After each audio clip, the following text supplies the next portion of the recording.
Assalamu alaikum. Kırmızı dostlar. Mağdur köpten beri suroo kelip Kırgızча klaviaturаны kantip ornoтобуз. Hazır sizlerge көрсөтүп берем kantip ornoтобуз. Klaviatura dep bazır bu жерге жазабыз. Клавиатураны киребиз. Bu жерге klaviatura dep жазабыз дагы. Mo деп турат азыр. Англисчеде окушта кыйын. Keyboard.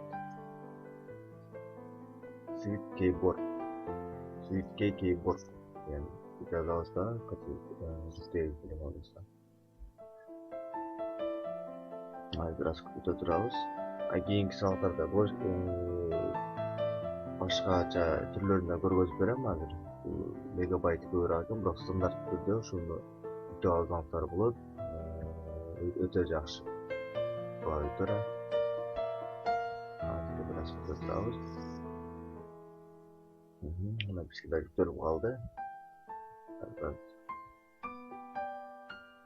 Мышкам жок болгонуна байланыштуу biraz кыйналып атам. Ачабыз. Биринчи 3 типтен өтөбүз 3 менен бирисini бүтөтүбүз азыр. Бул жерде камерабыз. Экинчи өтөбүз экинчи. Этапка. Несколько yazık деген болсо эң кийин турат. Бул жерде өзүңүздүн поштаңыздарды киргизип койсоңуздар болот. Сөздүктөрдү сактап калыш үчүн. Мен өзүм поштамды киргизип атам. Бул жерде добавить yazık дегенге киребиз. Так, кыргызча жазым бул жерде турат, кыргызча жазым. Кыргызча жазым түптөп алабыз азыр.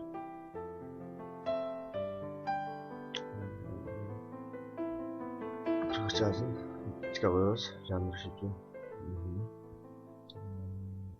Эми мына бул жерде карап турсак, кыргызча, орусча, англисче 3 жазып болуп калды. Тил болуп калды. Орусчаны алып салабыз биз. Ошондой эле. Көптөгөн тилде бар, казак тилде, калаа тилде деп алсаңыздар болот. Ошондой тема. Бул жерден өзүңүздөр каалаган теманы онутсоңуздар болот. Көз көрсөтүп тургандай эле ошондой болуп клавиатурада көк, жашыл, ар түрдүү цветтер болуп калат. Азыр биз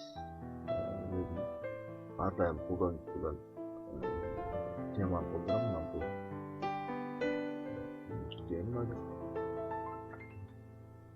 бул бул да жүктөлүп бүттү. Жүктөлүп дагы коюлуп да бүттү.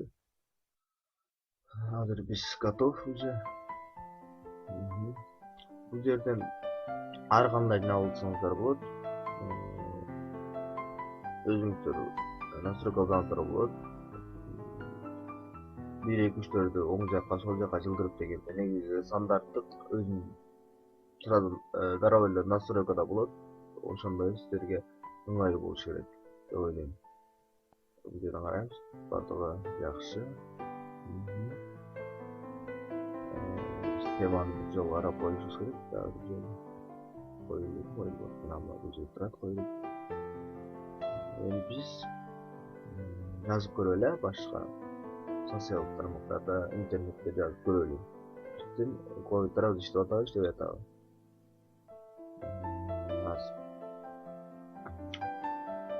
Эми биринчи эле биз одноклассники жакшы билебиз. Көп калдык азыр. Ушудан колдонуп көрөбүз. Клавиатура иштеп атабы, текшерип көрөбүз биргеликте. Так. Эң алгач эле биз комментарий жазып көрөлү, андан кийин сообщение аркылуу жиберип көрөбүз. Комментарий деп атабыз азыр.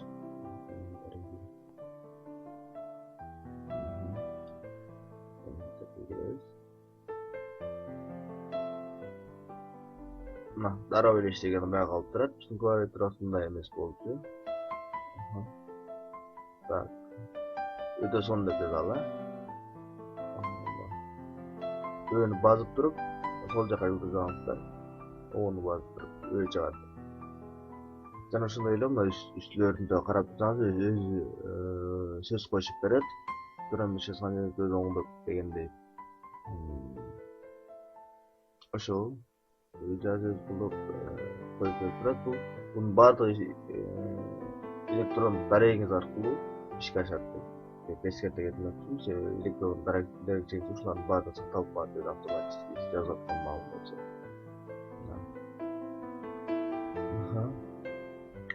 Биздин жазылды, мына өзүңүздөр көрүп турасыздар азыр. Өтө сонун класс деген сөз жазылды. Клипке комментарий болуп жазылды да ошондо. Демек иштеп атканынан кабар берет да. Өзүңүздөр байкап турасыздар. Эми биз сообщение аркылуу кат сообщение аркылуу биз жазып көрөлү досторго дегендей. Ошол ың тамгаларын, үй тамгаларын кошуп дегендей. Азыр мен караштырып көрөйүн, сайтта ким бар экен. Ошолордун бирөөсүнө жазып көрөйүн. Карап көрөбүз.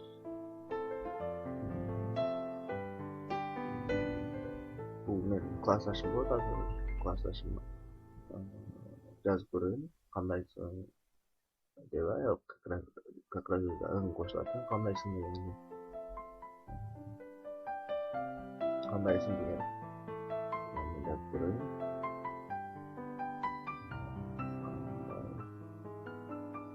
Бул жерден өзү тол жазуу электери эле өзү мындай чыгып калат экен, өзүңүздөр көрүп атасыздар.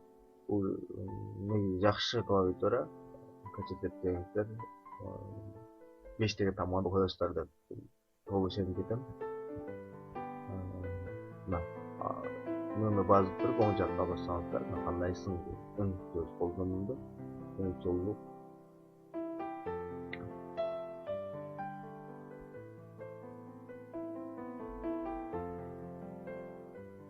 солдуктарын ың тамгасын кошуп эле. Биз ың тамга кантип колдонушту үйрөнүп деле калдыңыздар, андыктан биз бул жактан тура эле басып коелу. Жакшы бүтүп түшүнөт эле.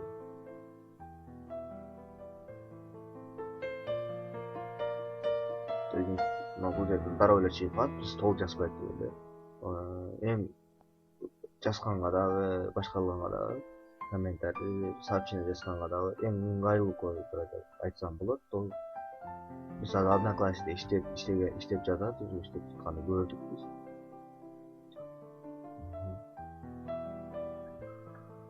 Ошондой эле дагы клавиатуранын көптөгөн жакшы жактары бар. Болгону 30 мегабайт экен, өзүңүздөр көргөндөй. Бул кээ бир телефондордо мегабайт аз болот, аны баарыбыз эле билебиз. Ал мегабайт аз телефондорго да кандай орнотушту кийинки сабактарда үйрөтөм. Азыр бул стандарттык түрдөгү приложение.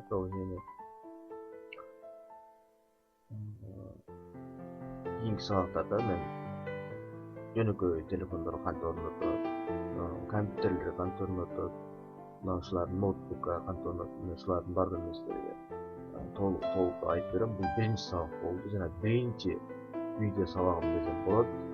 Ошондо бир аз сүйлөп атканда толук түшүндүрө албай калыш мүмкүн. Эми албетте кийинкилерде сөзсүз толук нерселерге толук түшүндүрүп берүүгө аракет кылам. Дагы друг вокруг дегенди билебиз. Бул бирок тараптуу жазуу болот. Ошол друг вокругдан да иштеп атабыз же иштебей жатабыз, ошону текшерип көрөбүз. Биз ың тамганы колдондук, ө тамганын колдондук, эми үй тамганы калды. 3 тамга болчу эле турабы. Азыр ушу 3 тамганын үйүнүн биз колдонболу, азыр колдонуп көрөлү. Эми үчүн деп жазып көрөлү. Уну басып туруп, сол жака юлдузаңыздар, үчүн деген үй чыгат. Бул чыкты. Жооп. жоксуң деп жазалы. Сообщение берилди мына. Biraz okula atacaksın böyle bir video sağlamı olada da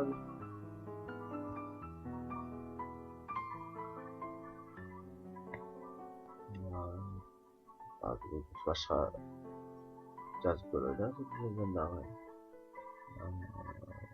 Салам деп жазабыз. Өзүңүзгө көрөсүздөр, бул жакшы эле. Азыр жакшы иш алат деп дагы жакшы иштейт деп айтып кете алам. Өзүм 2 жылдан бeri бул клавиатураны колдонуп жүрөм. 2 жыл болду. 2 жылдан бeri азыр колдонуп жүрөм. Компьютерде дагы ушул клавиатураны колдоном.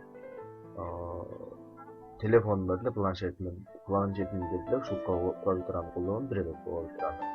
Башта көрсөткөндө 4 устройство деп чыгып калбады. Мына ушул 4 устройство мына ушул компьютерде. Сол Несилер менен Абдрашид Сатылганов болдум. Кийинки сабактардан кездешкенче саламатта туруңуздар.